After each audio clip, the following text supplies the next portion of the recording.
Hey guys, Christos Anesti, Jesus has resurrected. Now, what I'm going to do today is I'm going to start with a prayer that we say for 40 days after the resurrection. And we say it every morning and every night. Now, I don't know it in English, so I'm going to say it in Greek, but I did find it in English. And what I'm going to do is I'm going to start saying it in Greek and you can follow it in English. And for those, please screenshot this prayer and say it every morning and every night for 40 days. After those 40 days, we can go back to saying the Our Father and the Creed, which I also say now, and I include it after this prayer. So God bless you, and let's pray together. Χριστός ανέστη εκ νεκρών, θανάτων θάνατον πατήσας, και της εν της μνήμας η ζωή χαρισάμενος. Χριστός ανέστη εκ νεκρών, θανάτων θάνατον πατήσας, και της εν της μνήμας η ζωή χαρισάμενος. Χριστός ανέστη εκ νεκρών, θανάτων θάνατον πατήσας, και της εν της μνήμας η ζωή χαρισάμενος.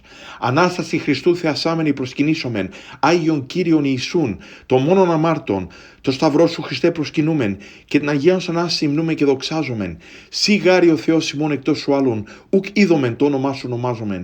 Δεύτε πάντες στη πιστή προσκυνήσομεν την του Χριστού Αγίαν Ανάσταση. Ιδού γάρι ήλθε δια του σταυρού, χαρά εν όλο τον κόσμο. Διαπαντός ευλογούντος τον Κύριο, υμνούμε την Ανάσταση αυτού. Σταυρό γάρι υπομείνας διημάς, θανάτο θάνατον όλεσεν. Αναστάσεως απ' τάφο καθώς προείπεν. Έδωκε ημίν την αιώνια ζωή και το μέγα έλεος. Αμήν.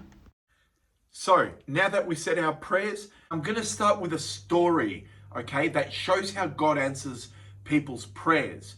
And it involves a doctor by the name of Dr. Ahmed. Now, this doctor was heading to a synedrio, which is, I believe it's a congregation or congress, where they were going to give him an award prize for all the research he had done on cancer. So what he did is he went to the airport, he boarded the flight, and off they went. Now, while the plane was traveling, all of a sudden, there was technical difficulties and the plane was forced to land. Now, you can just imagine the frustration of this doctor, which he had worked so hard to get this award, and he believed he truly deserved it. So when they landed at the airport, he went obviously and asked when the next flight was scheduled. And they told him that the next flight is not going to be scheduled for the next 10 hours, which clearly he wouldn't have made that meeting to get his award. So he asked if there was an alternative, and the lady at the desk said that he could rent a car, okay? So the car would have taken him 4 hours to get there. According to him, he would have still made it in time. Now, he jumps in the car, and as he starts driving, the weather wasn't that good anyway, and all of a sudden, there was a thunderstorm, and the weather got worse and worse, where because he wasn't aware of the roads as well, he found it really difficult to navigate, and he actually missed his turn. So he kept traveling for the next 2 hours, and soon enough he realized he was in the middle of nowhere. He had no idea where he was, and basically he realized that he was lost. In great desperation, he has gone to a house.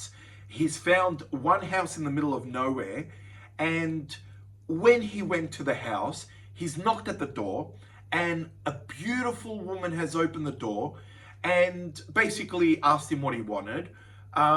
He went on to say basically his situation and that he needed to make a phone call.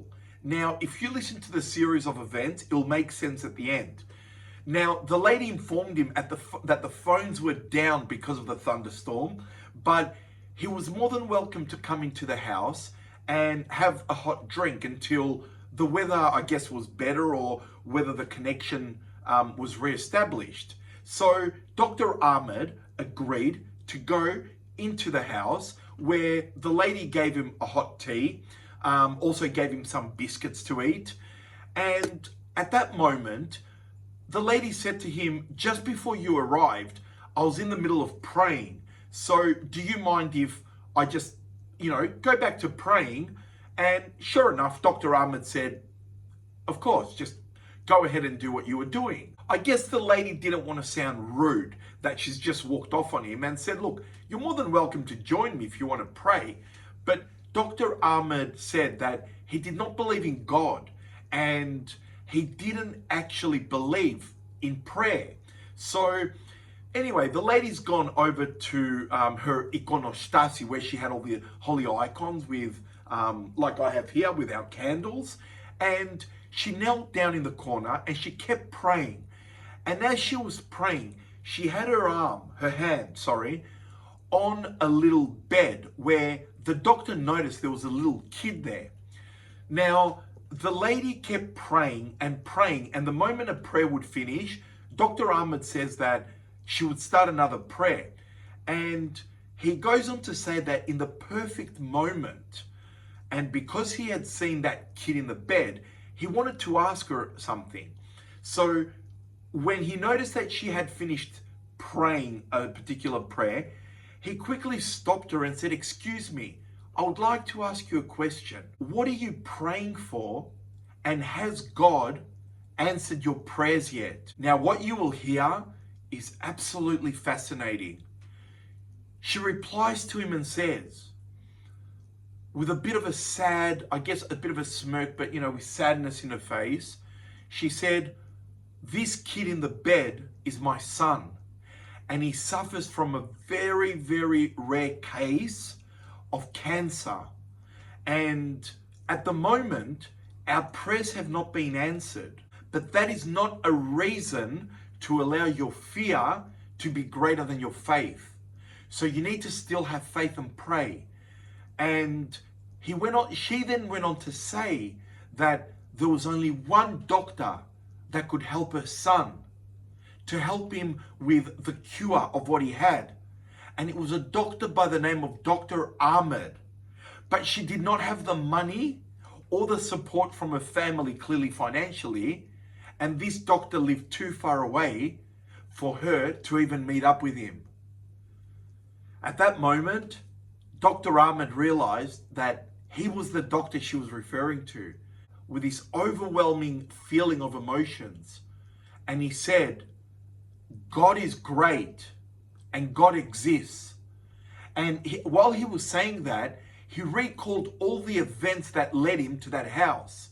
And the events were, the aeroplane had a technical difficulty. Then the next plane wasn't for 10 hours, okay? The car, when he got the car, there was a thunderstorm and he lost his way. And as a result, that's the only house when he got lost that he found to go in there. So he realized that all these events didn't just happen by chance. Everything was God's will. And obviously then he's spoken to her, and he goes on to say that he felt, when he was on top of the kid, he felt this overwhelming joy in his heart. And after this, not only he helped that little boy, but he went on to do charity work for the poor kids, that couldn't afford to get treatment. God's got his reason why he doesn't allow sometimes our prayers to be answered. We don't get that miracle. But what are we meant to do? Are we meant to blame God? Absolutely no way. He's got his reasons and he loves us. A good example is Metropolitan Morphu, that he speaks about his brother, that passed away. And later on, it was revealed to him by a saint that had his brother been alive and not been taken at that perfect moment, not only his brother would have, I believe, married, he would have gone to Israel, married, changed religion. So his brother would have lost his salvation, but also Metropolitan Morphu would have gone there. He could have lost his salvation by changing over. He wouldn't have been a metropolitan now. I say the best way to pray is to ask for God's will to happen in all things and just trust God. If something doesn't happen, there is a reason. Always say in your prayer, "God, this is what I'm praying for, but I trust that your will be done and your will be perfect." I'd like to welcome the new subscribers, and do me a favor, make sure that next to the subscribe button, you click on the little bell and then click on all. So that way you get every single notification of the videos that I upload. And also, like I said in the video, good deeds. So please, if you can help us, we've got our new churches, which I will talk about once I upload the finished churches, which I'm just waiting on a few more photos to come through. And then I'm going to upload church 2, 3, and 4 that we finished. And if you can, help us by donating to the GoFundMe, which the link will be below in the description. So in saying that, God bless you all. Like an unworthy sinner, I pray for you morning and night, okay, for you and your families. And Christos Anesti, and say that prayer for the next 40 days, morning and night. So God bless you all and take care.